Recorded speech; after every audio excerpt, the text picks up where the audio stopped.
Hello, আসসালামু আলাইকুম viewer, সবাই কেমন আছেন? আলহামদুলিল্লাহ, আমিও ভালো আছি। মিমস কুকিং আপনাদেরকে স্বাগতম। আজকে দেখাবো একটা খুবই মজাদার রেসিপি। এই শীতে যার সর্দি কাশি হয়েছে, এই ভর্তাটা খেলে আপনারাও অবশ্যই ভালো একটা ফিল করবেন। এখানে আমি বিচিওয়ালা শিম নিয়েছি, 2টা টমেটো নিয়েছি, শুকনো মরিচ নিয়েছি এবং তেঁতুল নিয়েছি। এটা কিন্তু আপনারা সহজে হয়তোবা খান নাই, ফার্স্ট টাইম আমি আপনাদেরকে দেখাচ্ছি। এখানে আমি ওগুলা সিদ্ধ করে ফেলেছি, আর এখানে প্রায় 4-5 কোয়া রসুন এবং একটা মাত্র পেঁয়াজ দিয়ে আমি এটা তেলে ভাজা ভাজা করে নিয়েছি। দেখেন, পুরো এভাবে ভাজা ভাজা করে নেব। আর এখানে সিদ্ধ করে রাখা টমেটো, শিম এবং শুকনা মরিচ আমি একটু ডলে নিয়েছি এবং এটাকে আমি এখন বাগার দিয়ে দিচ্ছি সেই পেঁয়াজ আর রসুনের মধ্যে।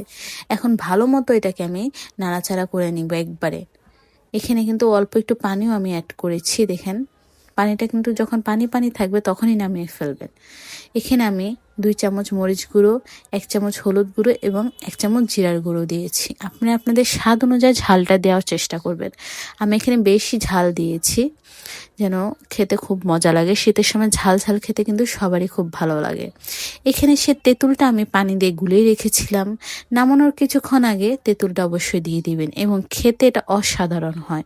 আপনার বাসায় অবশ্যই ট্রাই করবেন এবং নামানোর আগে আমি অল্প একটু ধনিয়া পাতা দিয়ে দিয়েছি এবং বাসায় এটা আপনারা অবশ্যই ট্রাই করবেন এবং আমাকে জানাবেন যে কেমন হয়েছে রেসিপিটা।